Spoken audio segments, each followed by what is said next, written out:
हजरत इमाम हुसैन अलैहिस्सलाम नवासाए रसूल थे, उनको इतना अफजल क्यों कहा जाता है? ऐसी क्या यूनिकनेस थी उनमें, ऐसी क्या खूबी थी कि आज भी हम लोग उनको याद करते हैं और उनके बारे में बात करते हैं?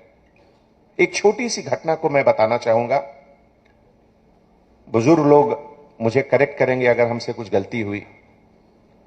जब वो मदीना से करबला के लिए चले, याजीद ने उन्हें खत लिखकर बुलाया था और उनको एहसास था कि शायद वहां बातचीत हो, लेकिन जब वहां पहुंचे तो वहां का नजारा कुछ अलग था। उनको लगा कि ये बातचीत के लिए नहीं बुलाया गया है, किसी दूसरे मकसद के लिए बुलाया गया है। उन्होंने अपने पूरे फॉलोअर 72 फॉलोअर्स को कहा कि याजीद मुझे मारना चाहता है, आप लोग अपने घर वापस चले जाओ। कुछ देर वेट करने के बाद जब उन्होंने देखा कि वो 72 मेंबर्स में से एक भी वापस नहीं गए, तो उनको लगा कि शायद जिसे कहते हैं बुजुर्गों की हया या शर्म, इसके कारण ये लोग वापस नहीं जा रहे हैं। तो उन्होंने अब्बास को कहा कि अब्बास चिराग बुझा दो, अंधेरे में शायद कुछ लोग वापस चले जाएं। अब्बास ने चिराग बुझा दिया। कुछ समय के बाद जब दोबारा चिराग जलाया गया, गिनती बराबर थी, 72 के 72 वही थे।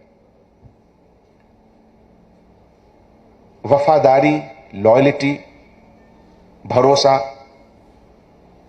इससे बड़ा और नमूना क्या पेश हो सकता है इतिहास में?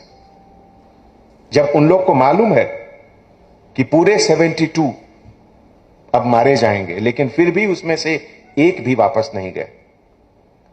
उसूल के लिए इंसान आते हैं जाते हैं, लेकिन उसूल ऊपर रहता है।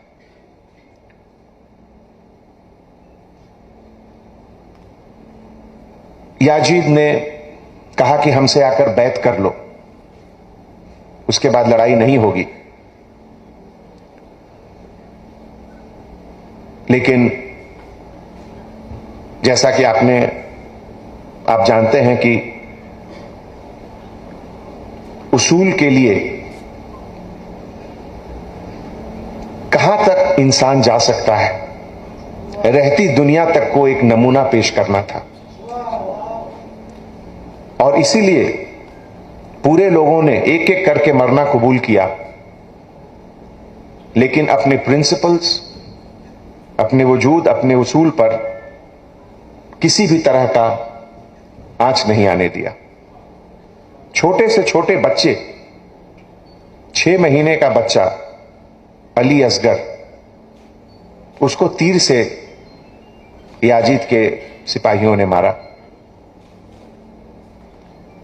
दरिया पर पहरे लगा दिए गए जिसमें पानी नहीं आ रहा, उसके बाद भी लोग वहां से हिले नहीं। खुद इमाम हुसैन जब सजदे में थे, उस समय तलवार से उनका सर काटा गया। इससे ज्यादा और क्या हो सकता है?